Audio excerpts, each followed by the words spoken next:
Penney Pop has always and will always stand with Palestinians. No human deserves to lose their life or fall victim to senseless and hate-fueled genocide. We mourn all the innocent lives lost to this senseless violence, and we encourage all of our readers, listeners, and everyone else in the world to donate where you can and speak up. We cannot stay silent while thousands of people are losing their lives every day. From the river to the sea, Palestine will be free. Welcome back to the Sweet Tea Pod. My name is Brittany. My name is Jen. And I'm Ibby. And today we have a really fun and exciting episode for you. We're going to be talking about kind of a variety of topics, but kind of our main topic is music photography.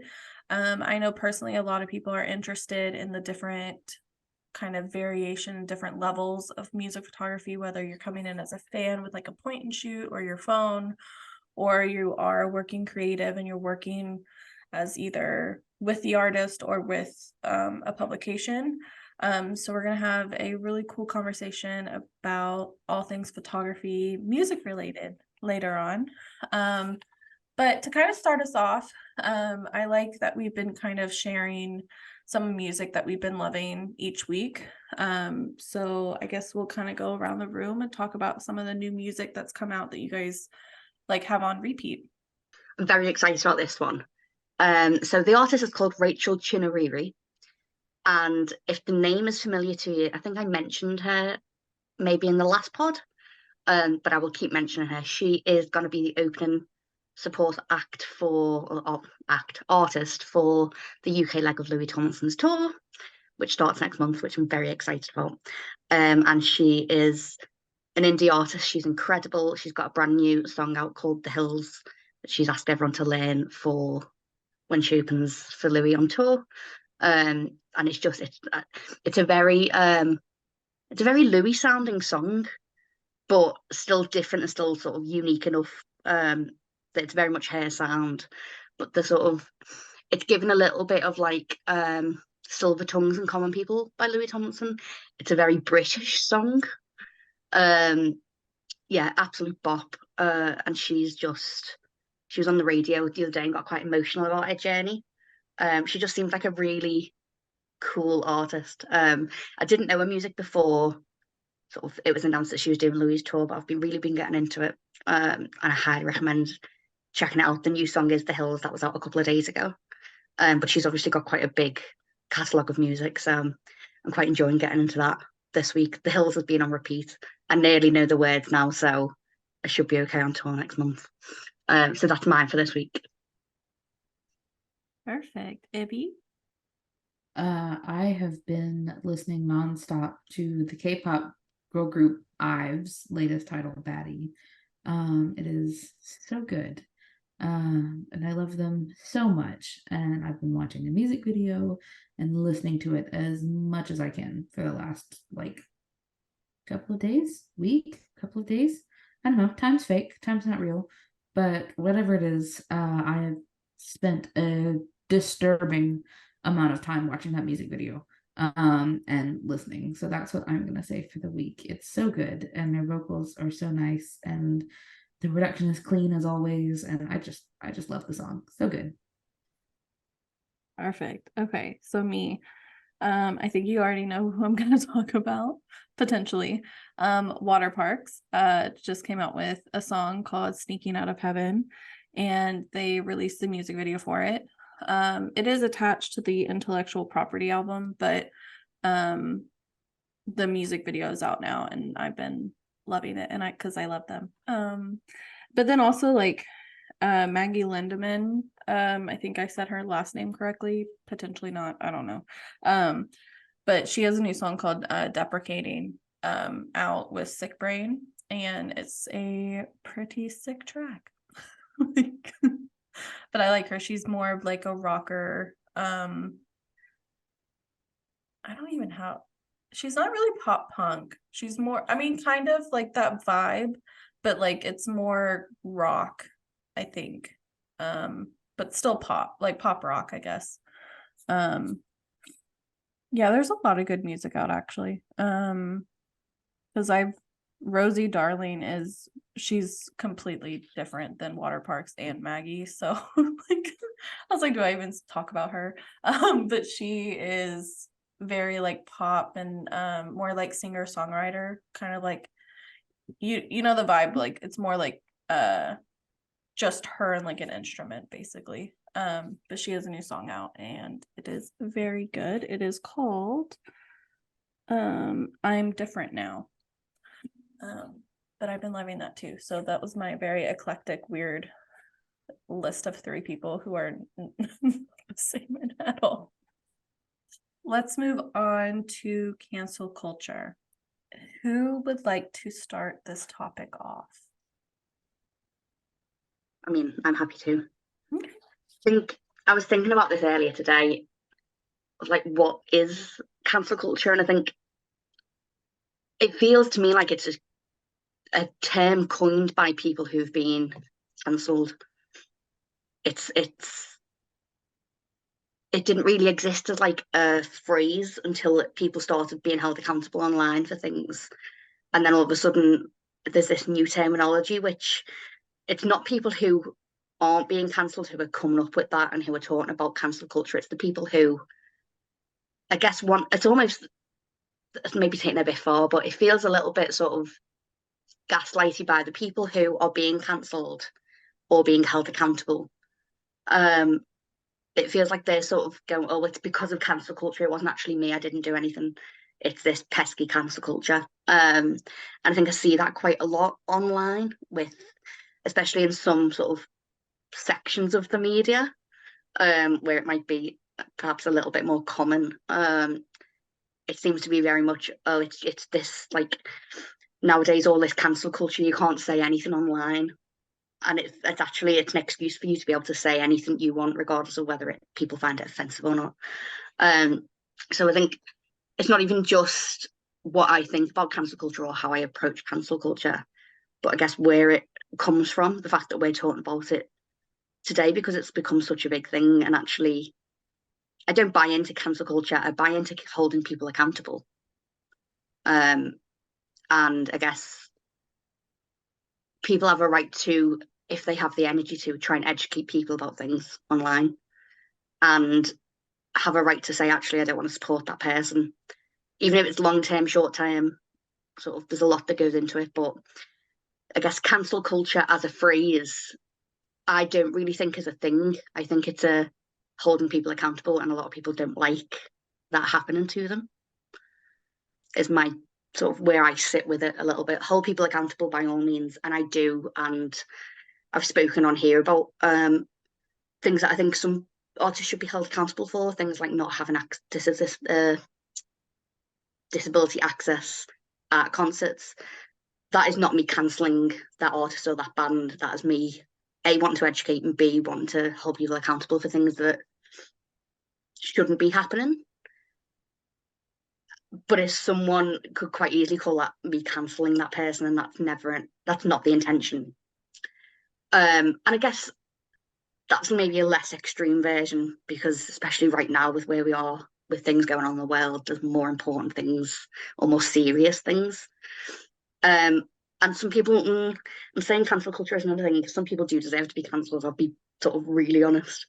But as like a psychological thing of the culture of it, I don't think it is a culture. I think it's a culture of people wanting to be vocal nowadays, of holding people accountable for mistakes that they've made or very disagreeable things that people do.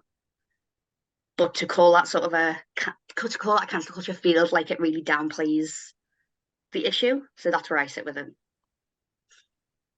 No, I agree. I think it also kind of ties into our blacklist, because like if you think about it, like their blacklist is full of people who are like canceled, but that's like they're not canceled. They're just on a list for us to be able to revert or like to look back on to kind of figure out, did they even apologize for whatever it was that they did or did not do or whatever. It just kind of depends. And it's like, I've never really liked the term cancel culture because I don't agree with that either. Just like you said, like it's very much we're holding you accountable for things that you have said or things you didn't say or something that you did. And it's like, that's all this is you're being held accountable. So you have to either apologize or make amends or whatever that looks like for whatever you did or didn't do. Like, that's all this is just you're being held accountable and you're not liking it. And it's because it's on a broader scale, because more people are now aware of the situation because of the internet and how vast and big it is, like, and how fast news and like information can travel, especially on like Twitter. Yeah, I don't know, cancel culture. I just hate that term because that's literally not what anything is. Yeah,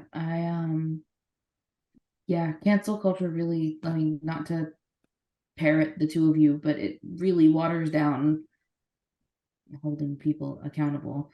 On a flip side of that, not like a devil's advocate, not like I disagree or anything, but one thing that I've noticed, and I've noticed this more prominently in fandom than anywhere else,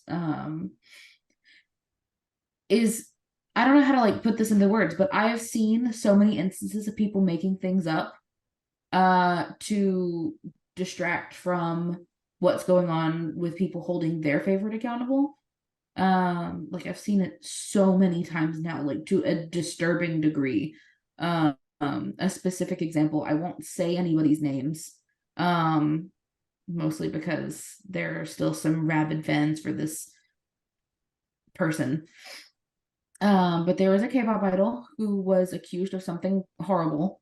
And that night, overnight, like 6 other K-pop idols were accused of being involved in it because the fans of that idol that did the bad thing were all bringing up other people to try and get the heat off of the one that they liked. None of it wound up being true.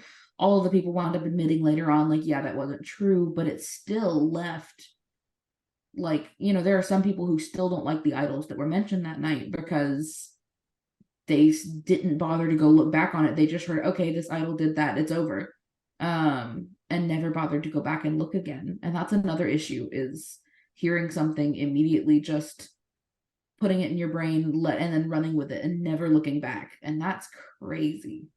And kind of falls in the like cancel culture like spectrum, because I've seen it happen time and time again where people will be like rumors will come out or allegations will come out, and then somebody, the same person that posted them, will literally be like, never mind, that was just a joke, like I was just kidding, I just wanted to see if you guys would believe me, and nobody goes and looks back.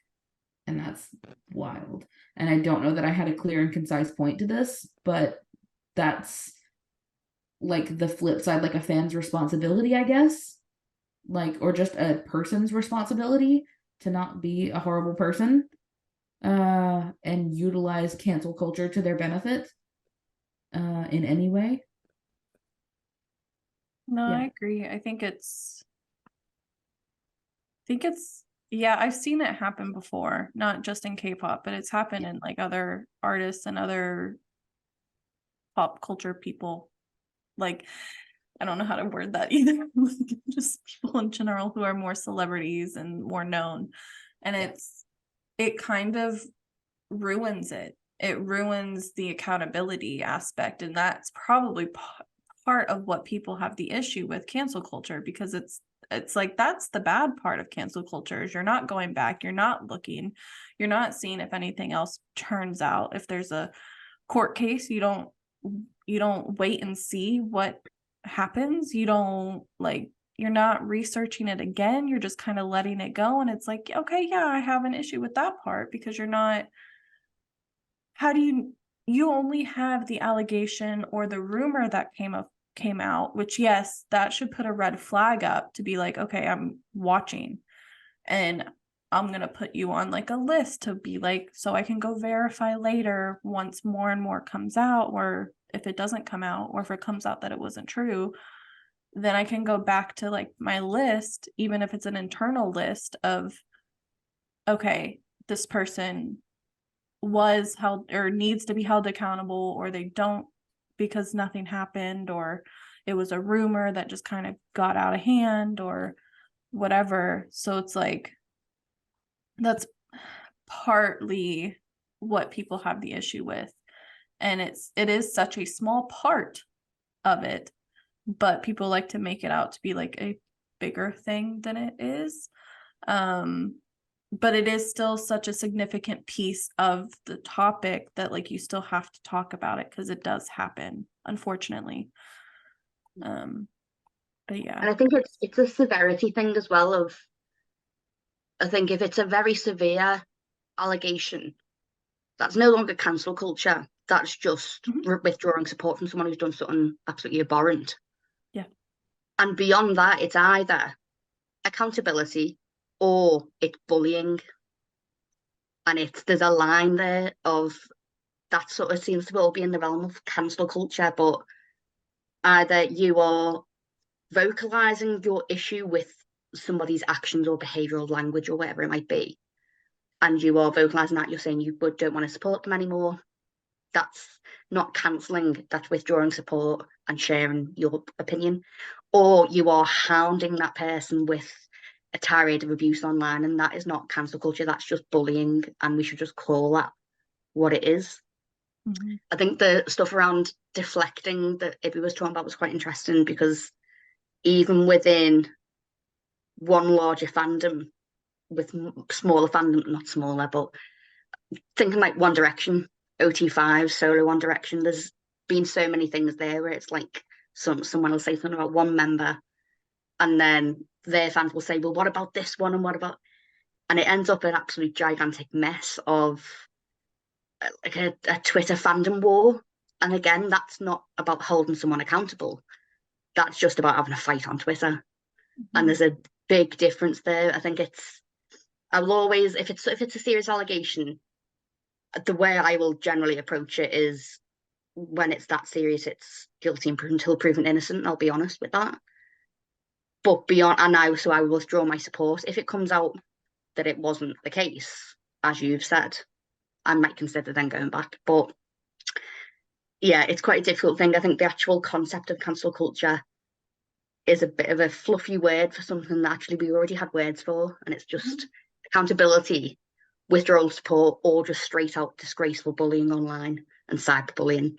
And I think it seems to be that some people think that celebrities can't be cyberbullied like everybody else can because they're a public figure, and it's rubbish. Everyone, like, how the bullying that went on there, and then obviously it was the reverse, and now it's going back a little bit to people not being very nice again online. Then sort of nastiness that goes into it, that is probably what has led to this whole creation of cancel culture being a term.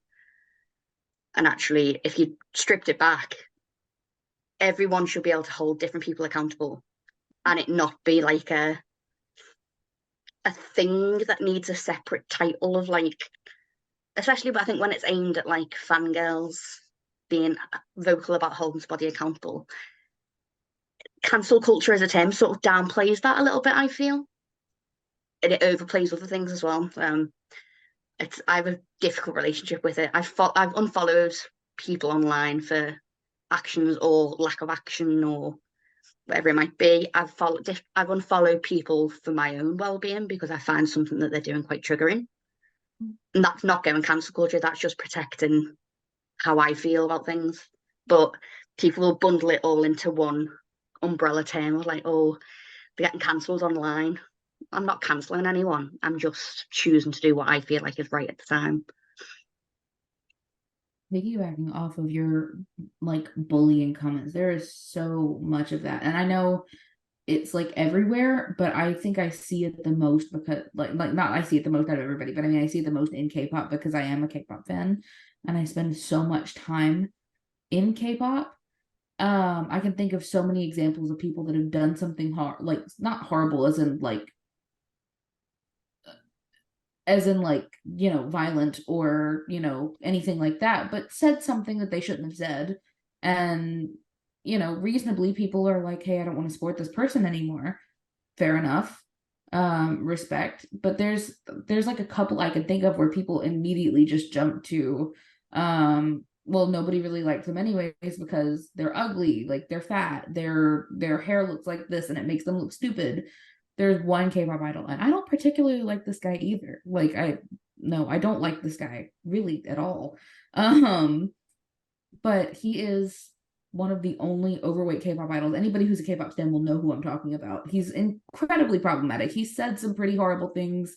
He's done some pretty horrible things, not in regards to violence again, but just like he did blackface once. And so like he's done some pretty rotten things, and he's said some pretty rotten things. And I understand anybody that doesn't support him, but anytime something goes wrong, people are like, oh, it's that like badass, like whatever, like whoever's fault, like, or he's so fat and ugly. And it's like, I hear you, you're mad, you don't like him, I understand, but what do you think that makes other people who look like him feel like?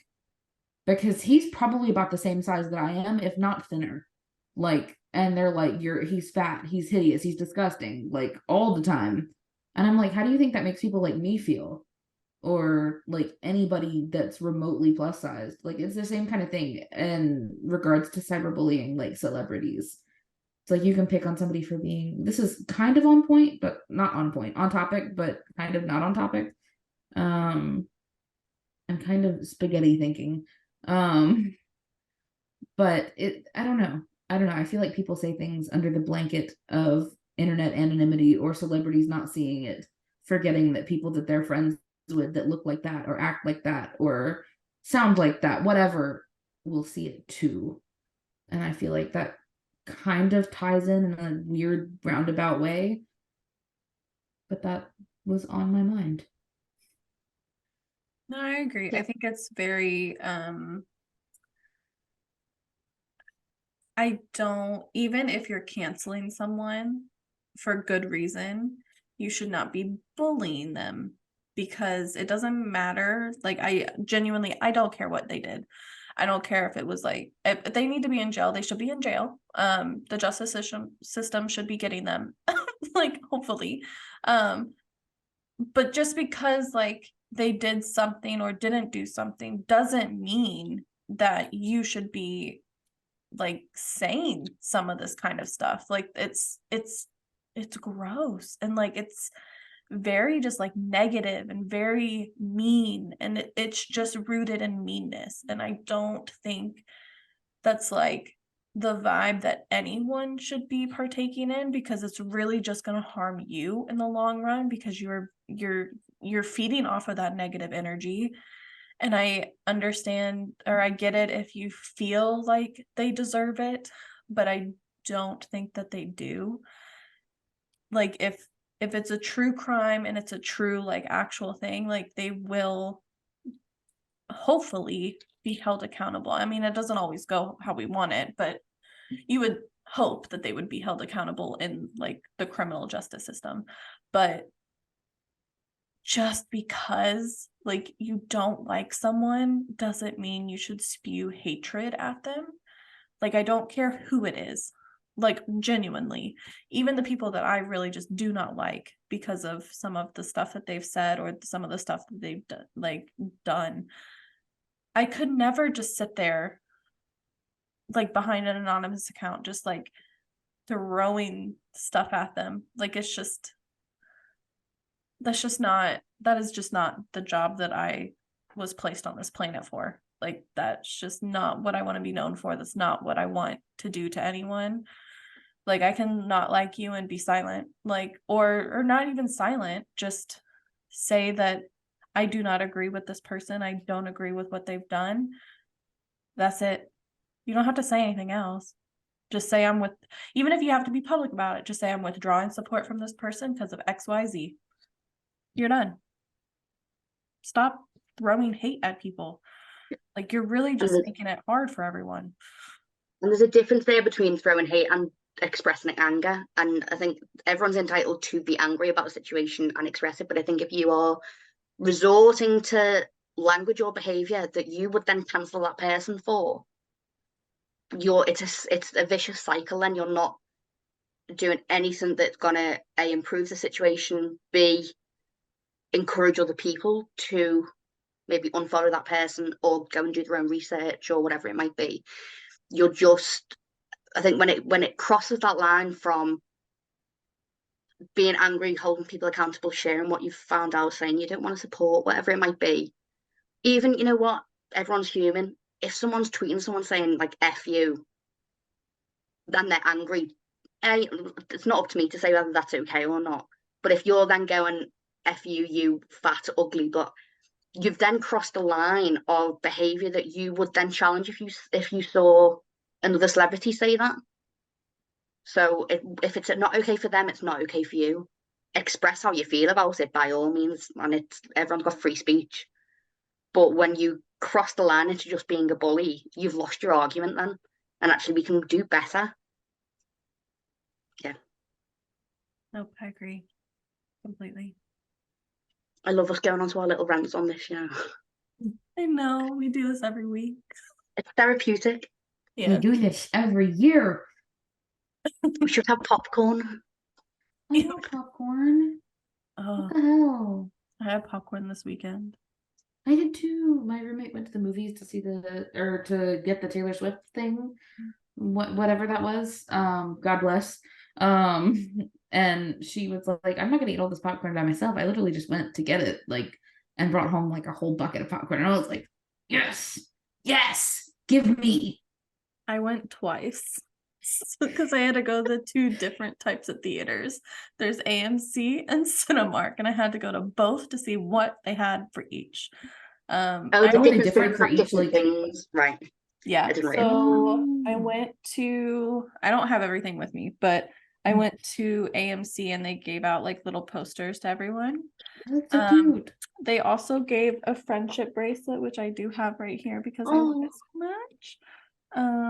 They gave out a little friendship bracelet that says adorable. AMC on it. That's so cute. I had to ask for that one. I was like, do you have any more? And she's like, yeah, of course. I was like, thank you so much. And then I did buy the pink popcorn tin. It does look like a trash can. Low-key not mad about it, but it does Mhm. look like a trash can. And then I also bought the cup. And this one didn't have a lid, unfortunately. But it's a nice cup. I like it. I stan. And then I went to Cinemark and they had pink glitter for your popcorn, like edible glitter. And they had like the plastic tubs, but I already bought a popcorn tin, so like I didn't buy like I didn't buy anything at the Cinemark one, but I just wanted to go. So I've seen the movie twice. And I'm honestly tempted to go a third time because it's just that good. Yeah, it was a great time. I had the best time of my life this weekend, Friday and Saturday. I love all the videos of people dancing in the cinemas. I think there's a time and a place, I think, when it's the premiere and people were, because some people were specifically invited to the actual premiere because it was like a day early or something, wasn't it? But they were all up at the front dancing along. And I think when it's clearly not like a general public, every single person is going to be there. And I think everyone's there with a shared intention. I've just loved seeing the videos of it. It's such like a live your best little girl like a fangirl life. I love it. It's the little videos and everyone's got like their popcorn things and their cups, and it's absolute like fangirl joy, and I live for that. Yeah, it's adorable. It was a bit crazy. The first one I went to, it was in a small town, so like it was no one got up. I mean, people were singing in their seats, but no one stood up, which I kind of liked for that because like I photographed it, but I missed because I had to go put my camera up.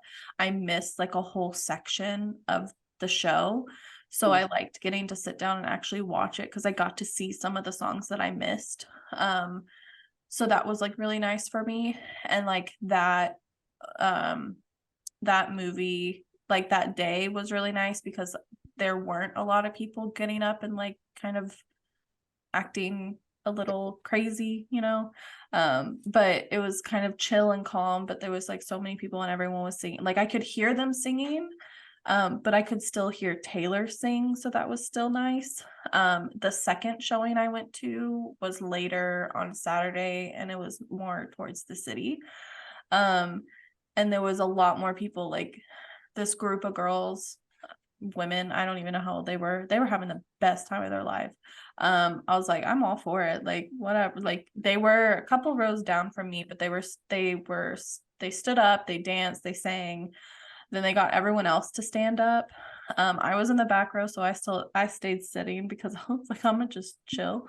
Like, but it was nice getting to see everyone. And then I did get to, like, there was this husband who was sitting next to me with his wife, and she was up and like dancing, and he was just there for the vibes and like to spend time with her.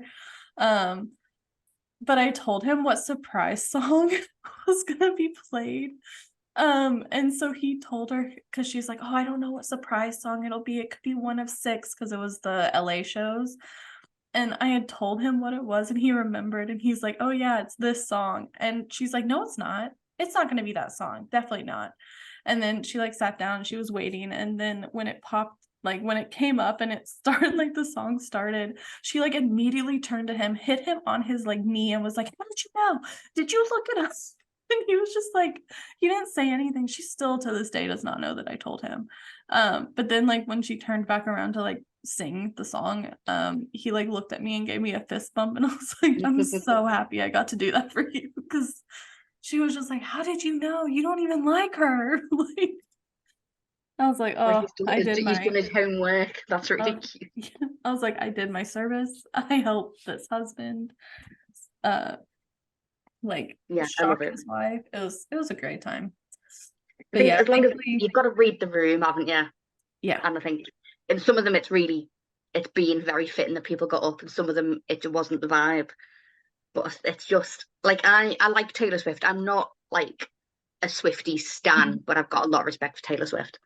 But it feels very warm to see it. Of like, I think people, especially those who went to the tour, you're in a very familiar environment on tour. Of like the people around you are there for the same reason, whereas there might be other random people who went to see the film.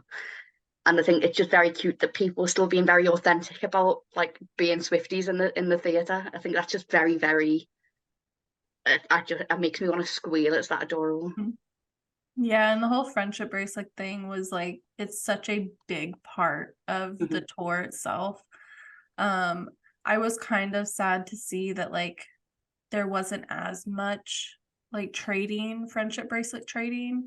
But it also is a movie, and is like a lot of people who like are going to it might not have gone to the tour, or might not even really know about it. Like I know my niece wouldn't really know about it, and she loves Taylor Swift, but like she's not like, her and her like family aren't online really, so like they wouldn't necessarily know. I've kind of told them like, hey, you can make friendship bracelets or whatever, or I'll make friendship bracelets for my niece, I'm good. But I told my sister to like take my niece. I was like, she's going to love it, like take her. But yeah, there's like a little thing at the end where it's like the credit scene, and people will have known this and they'll see it because like everyone posted on Twitter, so I'm not like breaking like a wall down, being like, oh yeah, hey, here's spoiler.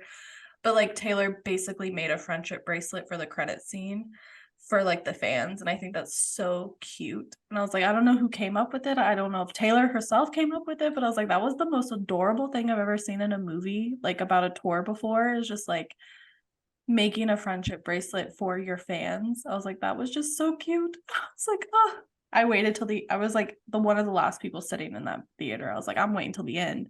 Like, I was like, I want to see it. But yeah, it was fun. It was a good time. I might go and see it, to be fair.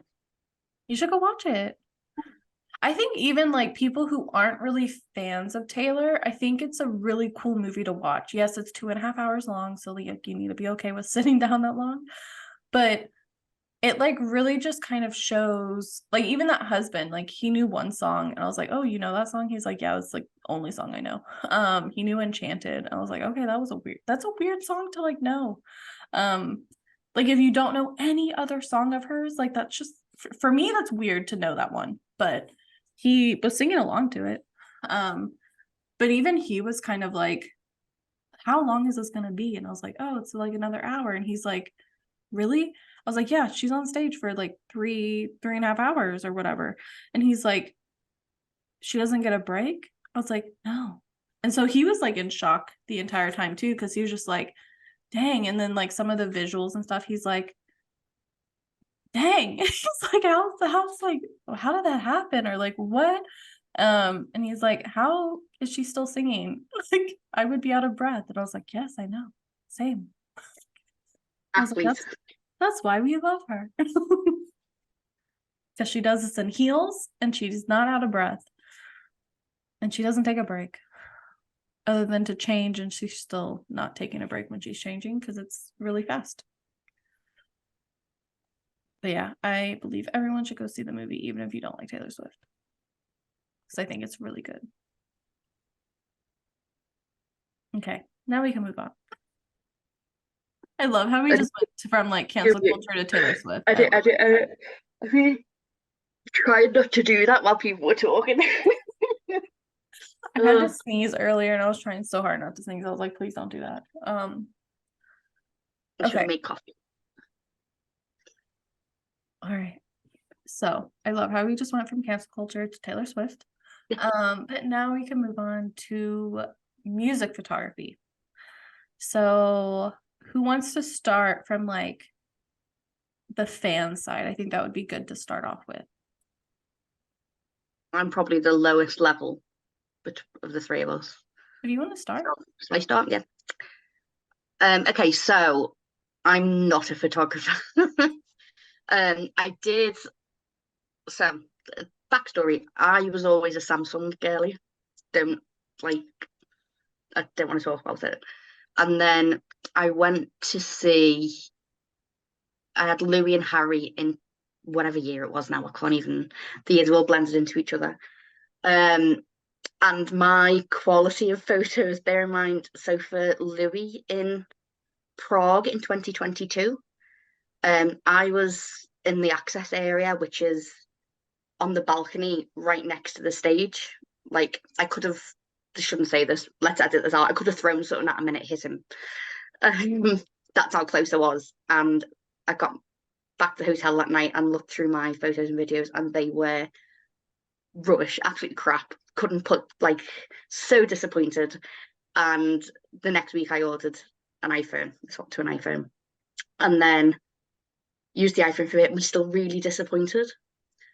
So for Love on Tour this year, I officially bought a camera for the first time. So I got is it a point and shoot or a click and shoot? The point and shoot. Point and shoot.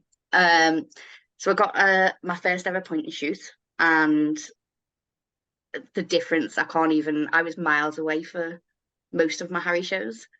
And the photos still came out really, really good. So I was really happy with that. But I, as you know, Brittany, because I have spoken to you about this quite a lot, haven't got a clue what I'm doing. So yeah, you're going to be helping me before I go to Louis next month. But it's been difficult of actually like trying to learn how to use it. I've just been sort of fiddling around until it looks semi-good, but don't really know if it's technically correct or not. But beyond that, I have got absolutely zero experience, and I also have not got a clue how to edit photos. That feels almost more of a sort of barrier to it than taking the actual photos. It's a good camera, it does most of the work. It's a Panasonic something, I can't remember the name of it, but it's a decent camera. I'm still paying it off now in installments. So it does a lot of the work for you. But then I think I'm selling myself short because I don't know how to edit them, which I'm quite lucky that I know, obviously, you both actually, because you both got sort of photography experience that I can come and talk to. But I think I would love it if somebody did like a fool's guide for fans of like, have you bought a point and shoot? Here's some basic things you can do to improve. And I've looked at classes, but A, I'm too busy, and B, I'm too broke. So So that would be a really interesting thing across sort of different fandoms. For I think they're getting more common now that people are buying point and shoots. I'm always terrified that it'll get taken off me when I arrive at the concert. But so far, I mean, let's see what happens next month. But so far, it's been okay.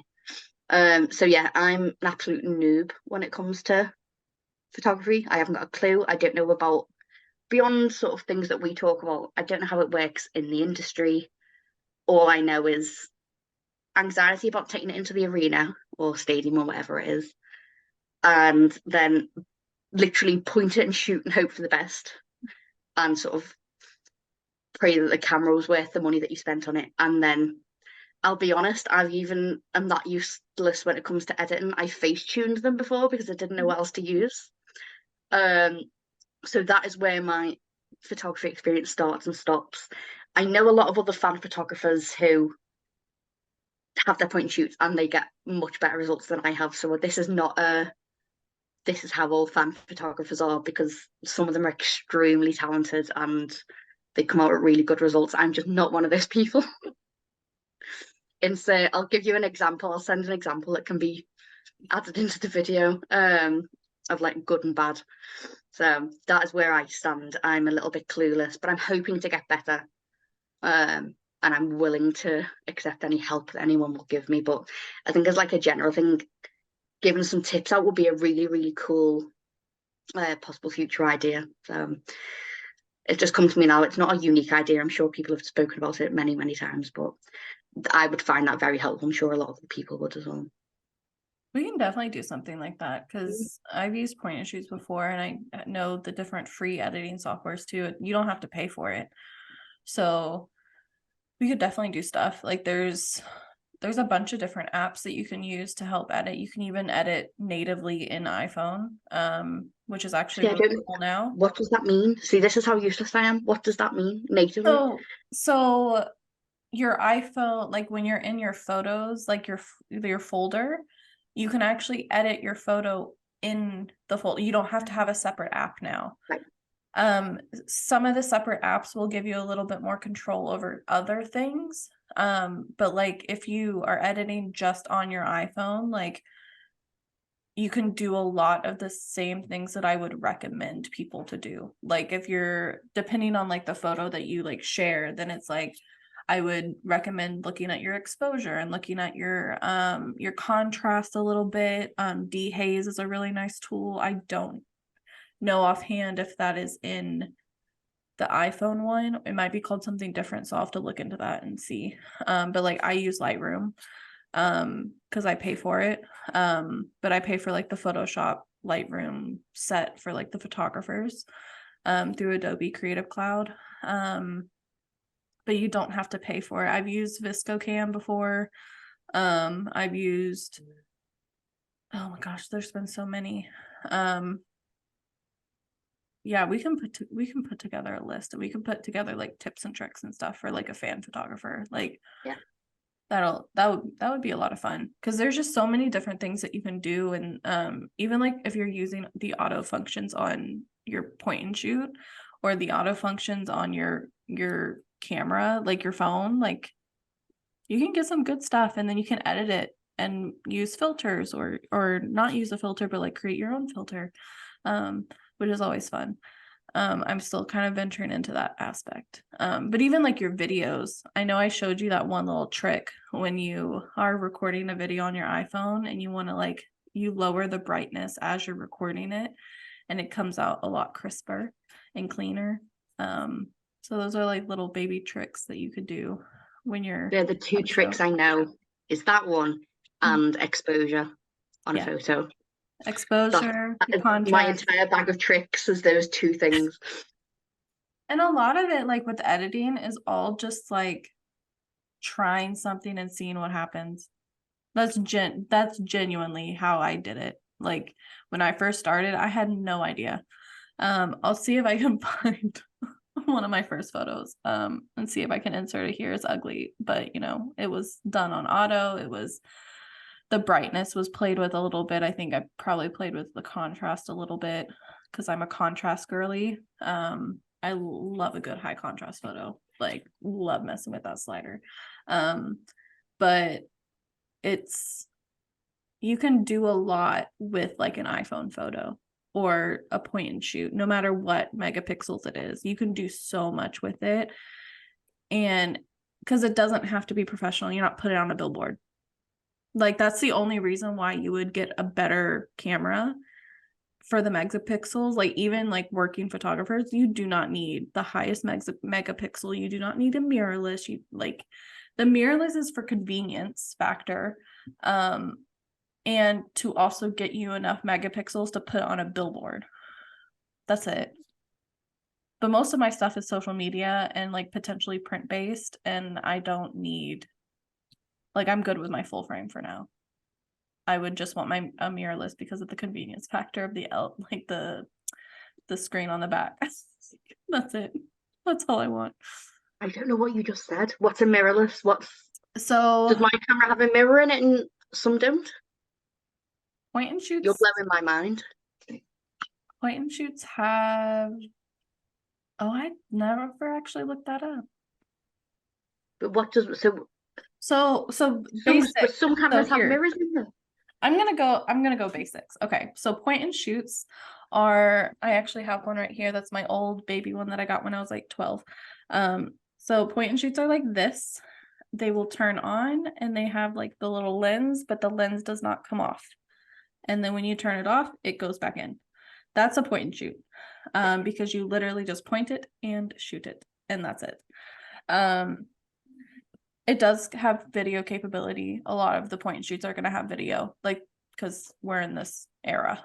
Even this one that's like from 2007 has video capability. The megapixels are 8.1, so it's very low, but that was one of the highest at the time back in the day. And so then you get your DSLR, and there's two different types. There's a crop sensor and then there's a full frame. Crop sensor is the one that Ibby has. Ibby has a crop sensor, which is not bad to say. I started on a crop sensor, and then I finally had enough money to upgrade to a full frame as I kept working through my career. Like, I started with a crop sensor. They're really affordable. They're really nice cameras. And you can 100% start with them. But when you get to the DSLR, your camera or your lens will detach. So you can have different lenses. So that's a DSLR. And that's kind of now a catch-all term. It used to mean something very specific, like a basically detachable lens, but it's now a term that everyone just says for like the detachable lens cameras. And then, so the crop sensor is one that basically, I'm not a technical girly, so even though I've been doing this for a long time, I know certain like technical stuff, but I also don't. So the very basic, and what I can say as like someone who is not technical, the crop sensor, basically when you have a lens and you have a certain focal length, so it's the length of like how far, like it'll, like if it's an 80, if it's a 50, if you have a 50 millimeter lens, if you have a crop sensor, it basically acts as like an 85 kind of, so it like crops in extra. If you want the true 50 millimeter, you would want a full frame lens, which doesn't crop the lens, like, and that's just a very basic term. Like, that is not a definition that would be put in the Webster dictionary. Like, all these tech bros are probably being like, "Oh my God, why would you say it like that?" That's just very basic. Like, no one really needs to know what each of those means. But basically, your crop sensor is always going to be, if you're trying to get into the music industry as a photographer, your crop sensor is 100% the best way to start. Start with a crop sensor, start with the cheap camera, like the EOS T5i or whatever is like one of those very cheap cameras. Get your 50 millimeter lens, because that's a cheap lens, but it's a really good lens. It works well with low light because it's like you can get a 1.4 or 2.8. The lower the number means the more light that can come in. That's the very basic. The higher the number, okay, hold on. Let me figure out how to say this. So I have like a cheat sheet that I need to put together. So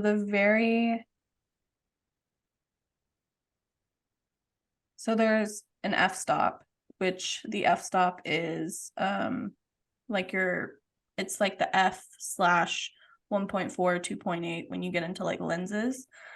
When you're in the f/2.8, your lens can go wide, which means more light can come in. When you go to like f/16 or f whatever that's higher, like f/4, f/5.6, it gets smaller and smaller because less light is able to come in. But sometimes you want that because you are trying to get more in focus. So like the 2.8, you're gonna have a blurry background, but more light can come in. The 5.6, you're gonna have less light come in, but more of a not as like blurry in the back.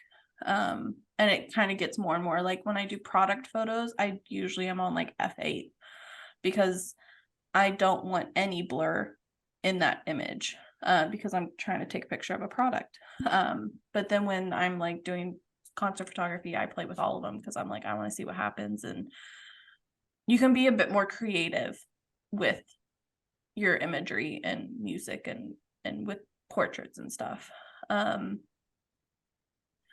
And then, so your DSLR will have a mirror in it. And the mirror is just how the camera functions, but it's what makes the sound, not the like it's the shutter sound, like the shutter. So a mirrorless has a different shutter sound because it's like the button and there's no mirror to flip. So there's a mirror that flips in your camera. When you have a DSLR, like a big one with a detachable lens, it like, I don't know if anyone's ever noticed that, but I've noticed that it like you hear it flip. Hold on, let me actually get my camera. Hold on. I have both a mirrorless and a full frame right now. Hold on. Okay. So this is a full frame. It's my Canon 60 Mark II with my 24-70. It's my baby. So when I take this lens off, I don't know if you can see it, but there is a mirror in there.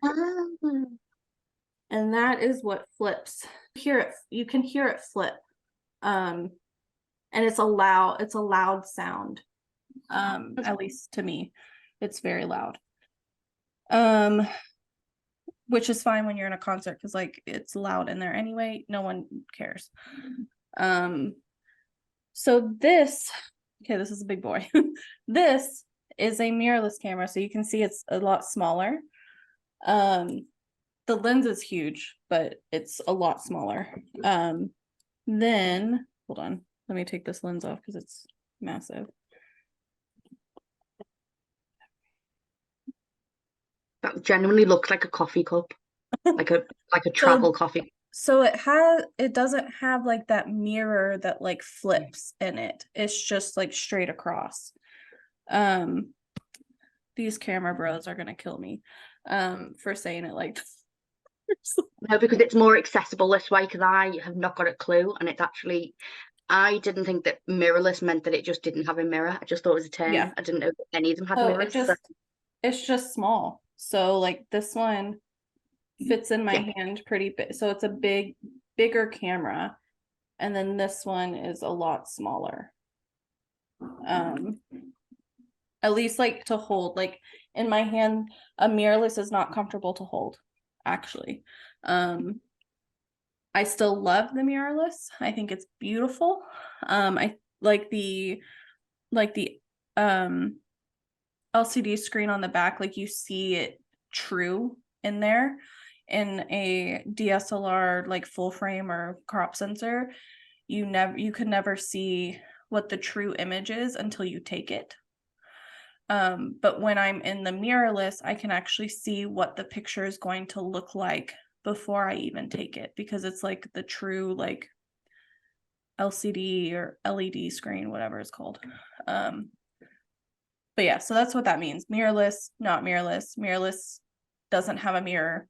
DSLRs that are not mirrorless have a mirror in it that flips. I'm fascinated. Yeah. This looks like one of your lenses. Yeah, it looks like that big lens. Yeah. That's my dad's camera. I'm borrowing it. Also, I was seeing if I wanted to move to Sony, and I don't think I do. Even though I You really just love lost it. your brand deal for the pod.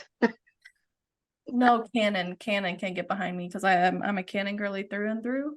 I do really like that Sony though. It's just, I don't know. I like the colors of a Canon a lot more. So okay, so another thing with cameras, and I want everyone to understand this. It does not matter what brand you have. It does not. The only difference between each of these camera brands now, because like we're in 2023, they're all pretty much the same. They're all going to do the same thing. They're at different price points, whatever. Like they're kind of similar price once you get up into the pro cameras anyway, because they're all like extremely expensive. Gotta get like a mortgage out on a house. Like it's just expensive. But what you are picking when you choose a brand is the color system. And it's how the camera defines color and how it like photographs color. So like if you look at, I just had this conversation with this group of photographers, which was really fascinating because they didn't realize that I photographed both Sony and Canon, and they're like, what are you doing? And I'm like, well, one, I wanted to try a Sony to see if I even liked it. And two, my dad offered to let me borrow it so I have like two bodies. But he isn't using it. So I was like, yeah, can I use it? Why not? So the Sony colors, in my opinion, and someone is going to yell at me for this, it's my opinion, guys, it's fine. They are very muted. I pull a lot of color out in my editing process because I like color. I used to be terrified of color, but now I love it so much. So I pull a lot from my Sony images. And I mess with the editing process a lot when I'm in Sony. When I'm in my Canon, it is, how do I explain this? It's so much more vibrant to me. The colors that come out of an image in a Canon are just so much warmer and brighter. And I can play a lot more with those types of colors. I don't actually have to pull them out. It's just already there. So that's why I prefer Canon. Also, it's what I have used since I started my career in music is a Canon. I started with a Canon 70D back in like 2011. I used a Sony for a bit, but I went to Canon when I bought my first camera. And then I don't know any photographers in music that use a Fujifilm. There might be, but Fujifilm is very specific in the way that people use it. I tried a Fujifilm out, but I just couldn't. I have to move so fast in music that I just can't take the time to change settings because the settings are not as user friendly as like a Canon. So like I have a button that I can choose, flip, and like I can click the button and I can use the dial real fast, like without taking the camera from my eye to change the ISO. So if the light changes really quickly and in a show, I can in 0.2 seconds, I can change my ISO and still have a correctly exposed image for what I'm trying to do. In a Fujifilm, you have to go through menus upon menus to get to it, and I just do not have the time. not to say that that camera brand isn't incredible, because I think that camera brand is incredible for what they're doing and for what they created the camera for. Like, that is who the people who use Fujifilm, that is their audience completely, 100%. And I liked it for travel because I never had to edit a photo, because you can just take it out of camera and it's just perfect, like genuinely perfect. But yeah, even Nikon, I've never used a Nikon, but my friends do. And they get some, I mean, you get nice images from any of these. It's really just the color science that you're buying for. So once you figure out the color science you like and what you prefer, just go that route, because you're going to get the same types and specs of any camera brand out there. Yeah, so that was my little spiel about camera brands. It's a different language though, and it's like, It is. hearing you talk about it is really impressive, because I'm like, I don't know what you just said, but you sound really smart. I think I sound stupid because I'm not saying it how it should be. I'm saying it as like someone who is coming into this who doesn't know these technical terms, because they are confusing for no reason. Like, just, I don't understand why people have to start talking all this gibberish when you're talking about cameras. Like, that's just not, it should be accessible for people. Like, I should not have to have a dictionary to figure out what some of these terms mean. I don't think that, why? Like, just dumb it down. Like, not even dumb it down, because it's not dumb. It's just like, just don't say all this stupid stuff. Like, I just can't. I don't. It makes it more accessible to people who are thinking about even just getting a point and shoot.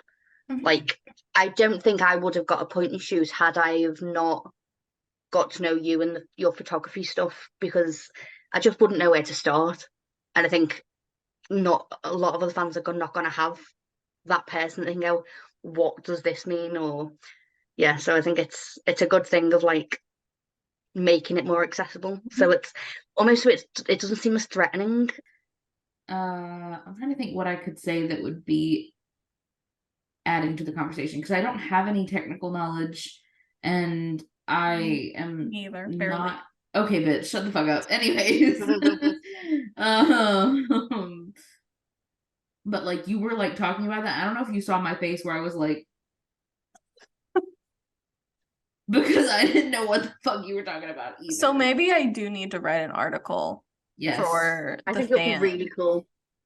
Maybe I should just do it. I think I will. I'm gonna try to put something together. I wanted Even to put if you did it music like a photography. series. Hmm? Even if you did it as like a series, as like photography 101, like talking about types of cameras today, what camera brands pull different like color types, or yeah, that could be Like an editing one, and I personally want you to do that. Yeah, no, I'll put, because I was gonna do like a little cheat sheet of music photography 101 for like all of the photographers, although a lot of our photographers now don't really need that. I'll do a series that can turn into a one pager for our team, basically. I have a specific request within that. I feel like anytime that like I speak to anyone else who, even just fan photographers, always from the perspective of shooting from the pit. Oh yeah, versus being in seats, and it feels like such a completely different thing. It is. So that would be really useful, because I'm always a little bit further away. Yeah, I'll talk about it. To make the most of it. Yeah, I'll talk about both ways, to where if you're in the pit, this is what you should do, but if you're in a seat and you're further away, here's what you can do to help, kind of. Yeah, that'd be like, really help cool. your photos. Honestly, I love like fan photos when you're from farther away, because you're getting my whole thing, like when I'm at a show, like I love getting the entire atmosphere of a show. I do not just like getting the person on stage. Yes, I do like getting it, because it's like, that's usually like one of my favorite people or one of my favorite artists or like an artist that I really admire. And I love getting to see them on stage doing their thing that they love. But I am obsessed with getting like any type of fan photo that I can, because like I did Maisie Peters like last week before last, I don't remember, time is non-existent. But I photographed her, and like the fans who were on barricade were just like so happy, and I just got like some of the best like fan photos that I've ever gotten before.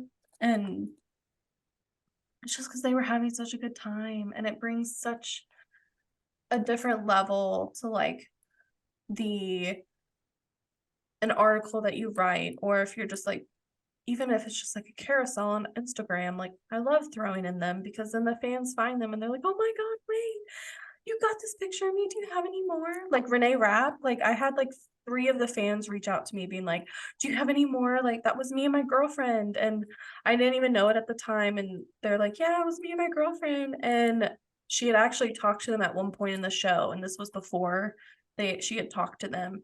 But Renee had like spoken to like that whole group, and I got a few pictures of them, and I was just like, oh, it just like gave an extra like layer to the show itself. So like getting pictures from like your seats, you get so much of the crowd. Oh, that makes me so happy. Oh, I love it. I saw a photographer talking about this on Instagram or Twitter, I can't remember. And I'd never thought of it like this. And then I can't remember who it was. I think it's someone we probably all follow. Because I'm pretty sure most of the photographers I follow are because you've told me about them. But they were saying about that it's not just about showing a nice photo of the artist on stage, because you're also trying to, you're not about to, then an example, you're not just taking photos to get prints done to sell. You're also doing it from a PR perspective to promote that tour, and the environment goes into that. And I think it's not always necessarily like the money shots of like the artist on the stage, it's the other bits that actually make it a lot richer.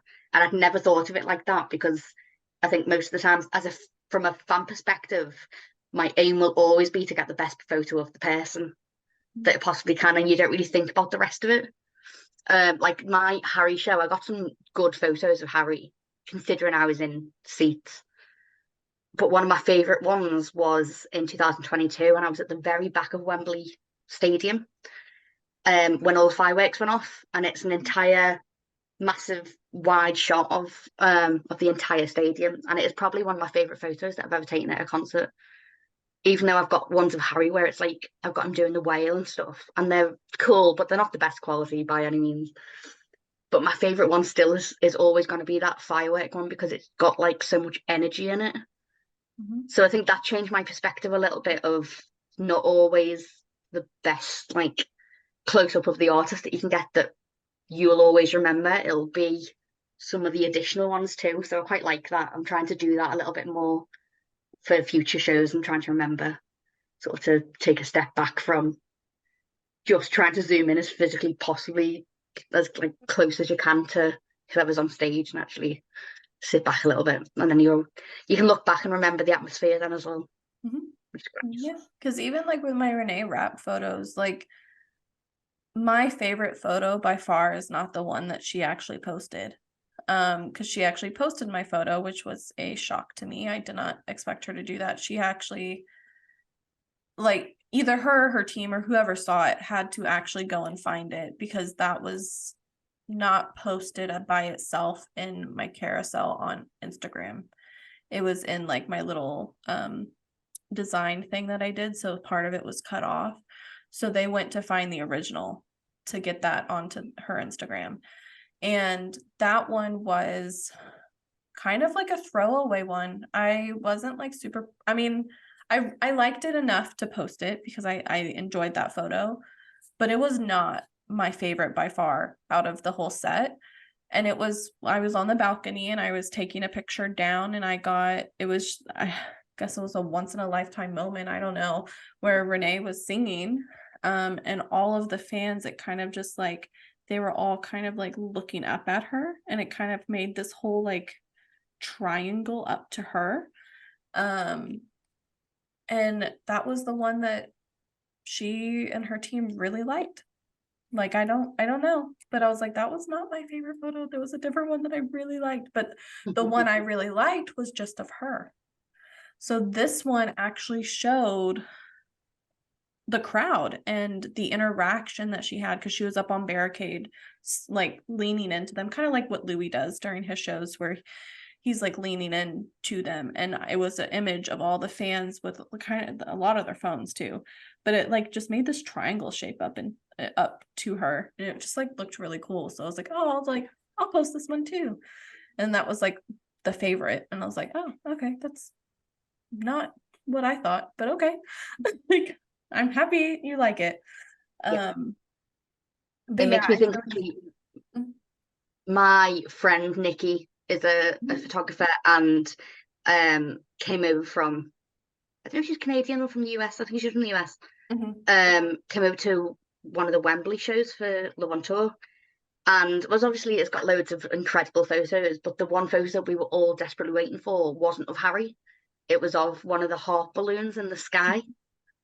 And I think that sort of goes to show of like, there can be this such like incredible things, but it's those little special moments that actually, as a fan, I get really excited to see the professional photos of, because like a lot of fans will be getting close-ups of the artist from the pit, but sometimes the more professional photographers have the foresight to go, hang on a sec, there's another moment happening here. And so it's not even just the sort of the physical skill that I get excited to see in photos. It's the, I guess, the mindset that photographers go into a concert with, of what content they're going to get, which I think as a fan, I sort of go a bit tunnel vision of trying to get the shot. And I think it's those little bits like the fans looking at Renee or the balloon floating away at Love on Tour that actually are the ones that you remember, of like, they really stick out.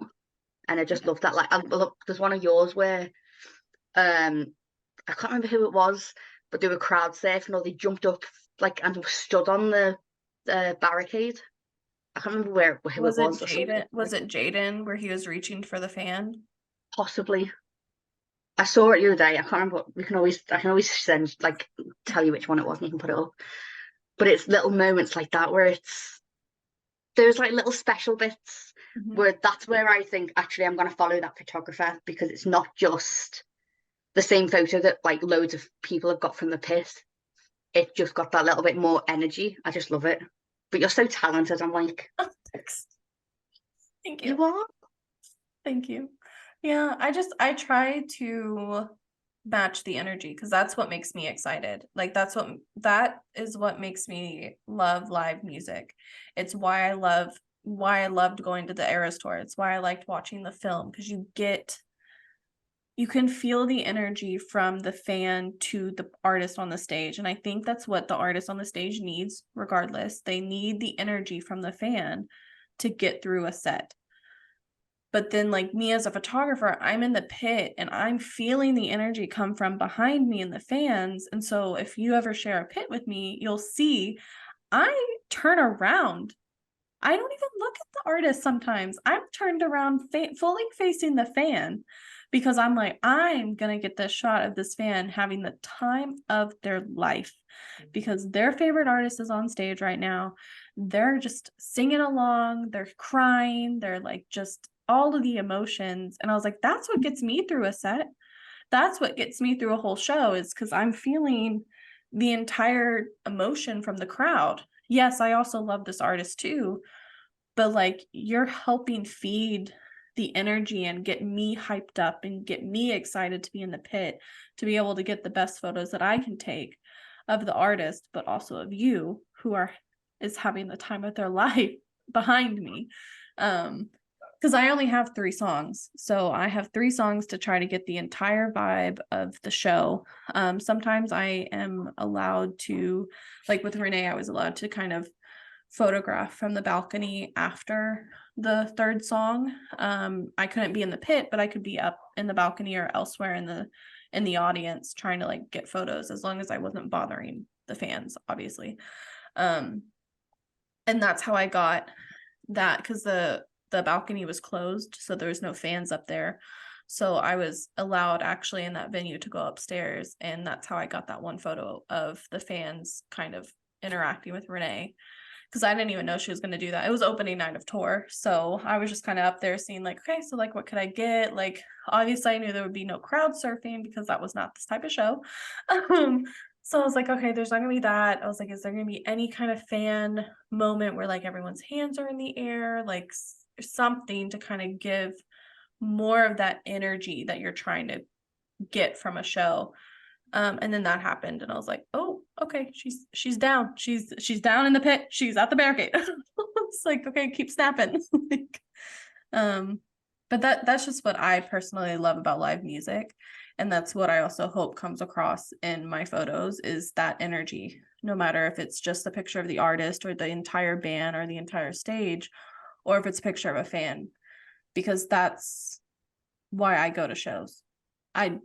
That's the only reason why I go to shows, is for that energy. So I hope that comes across in my imagery. And that's what I go for every time I'm in a show. I'm like, okay, we're gonna get the vibes. Like, what is the vibe? But yeah, it's fun. I love it. It makes me happy. Why don't you both say who your favorite shows that you've photographed are, or something along those lines? I'm particularly attached to photographing 24K, which is a K-pop group, a very old K-pop group. It was the first show I ever photographed, which kind of leads to that, like them having that special place in my heart. But I might have to say The Rose. It wasn't my first show back after a very long hiatus of concert photography. That was actually Cinema Stereo, but I think I felt so nervous because it had been like 4-5 years since I had like shot any show, that I don't think I was able to fully like get into it and be fully happy, because I was too busy like, ow. But The Rose, I had so much fun photographing that show, and it was a really good show, and they were really great subjects. And that was kind of the first time that I looked at pictures that I'd taken and been like actually proud of them. I was like, oh my God, like, okay, these pictures actually look nice. Like, wow, okay, great. And that was like a big moment for me. I also had fun photographing Maggie Lindman. That one was fun, and she was very pretty. And her opener, I don't remember her name, but she was really pretty and really good. And I'm really sad that I don't remember her name. And I could probably Google it, and I will. But incredible. I have a couple that are kind of like ones that are really special to me, I guess. So Renee Rapp is really special because that was the first time an artist had ever reposted my photo. So I feel like that one's always going to be super special to me, because like the artist liked the image enough to be able to repost it. She also credited me, which was like an honor, because like a lot of artists sometimes don't credit photographers, which is a big no-no, and they need to. But yeah, I got the notification and I freaked out because I was like, that's not real. It was. And I think another one is Jaden Hostler, JXDN, because I got a image that I don't think I will ever get again. It's a photo of him. I was sitting down on barricade because this venue has a very low stage, so I wasn't in the way of the fans. I was sitting, and he had kind of come over towards me, and I was looking down at my camera for a second to like check something, and then I hear screams, and I'm like, oh no. So I look up immediately, and he's like right in front of me, and all I do is I kind of like Simone, one of our photographers, was actually in the did the photo pit with me, and she like looked over, and I was just like this with my camera, and I was like leaning back as far as I could, and he was holding a fan's hand. And that's the photo I got. That is the photo that is like one of the best photos like I will ever like ever take in my life. I don't think I could ever top that, actually. It's just one of those moments that like just only happens once in a lifetime. So I'm honored to have gotten that one. I still want him to see it. I don't think he's ever seen it before. I need to send it to him at some point and be like, hey, did you ever see this one? Like, I want you to have it. Because it was just like a really good picture. And then I think I'm just gonna kind of do a catch-all one of like 5 Sauce Water Parks and Taylor are kind of, I mean, Taylor obviously is like the biggest show I've ever done in my life. Probably the biggest show I will ever do in my life ever, because I still don't know how we pulled that off.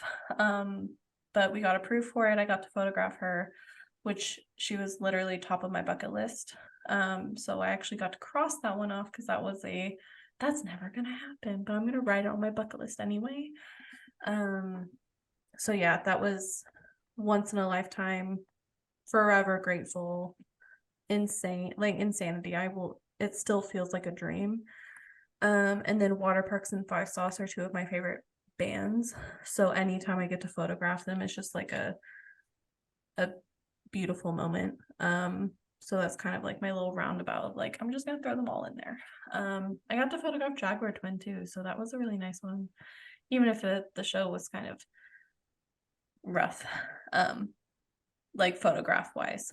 It was a little rough, but it was still a nice little, it's always nice getting to photograph your favorite people. Even if it's just not what you want, because sometimes these shows don't go how I want them to go. Not saying like the artist on stage is like doing anything wrong. It's like me, like I'm having an off day to where like I'm just not in my zone. But it's still always just really nice to get like that approval and getting that experience of being able to photograph someone that you really genuinely love. Same with like Louis. Like I just can't, like I just got that show didn't go the way that I wanted for my personal self. But I'm still very proud of the images. It's just not what I wanted. Because I had seen some of the other images that were coming from the press photographers in the pit, and we don't have a pit at that venue. So my photos looked different. And that's just a personal problem for me. Like it's just something that's in my brain. But it's still like anytime I get to photograph my favorite, if I ever photograph Harry Styles for whatever reason, if he ever approves us or hires me directly, just know I will be on the floor. Like, I don't even know if I'll be able to photograph. Like, I genuinely don't know. But yeah, it's just With you and prop you up. yeah, you will have to come be my assistant just to prop me up, because I'll be like hyperventilating. But yeah, it's always good time. No matter what show I'm doing, it's just always so much fun. But those are definitely ones that I'm forever going to like remember and look back on and be like, oh my God, did I really do that? And it's all because of the honey pop. I love us. That's a cute way to like a cute point to end on as well. Yeah. Well done. Fun. All right, so that was episode 3 of the Sweet Tea Pod. Thank you guys so much for listening or watching, whether you're on your commute or in the comfort of your own home with a snack and a cup of tea. And we hope you enjoyed it. It was a really good conversation with a bunch of different topics. And if you want to hear more about any of the topics we talked about, definitely send a comment, reach out through like Instagram, Twitter, come join our Discord, wherever you want to come join us, and let's chat about all things pop culture. And if you have any topic ideas for future episodes, definitely leave them below. And we will see you next time.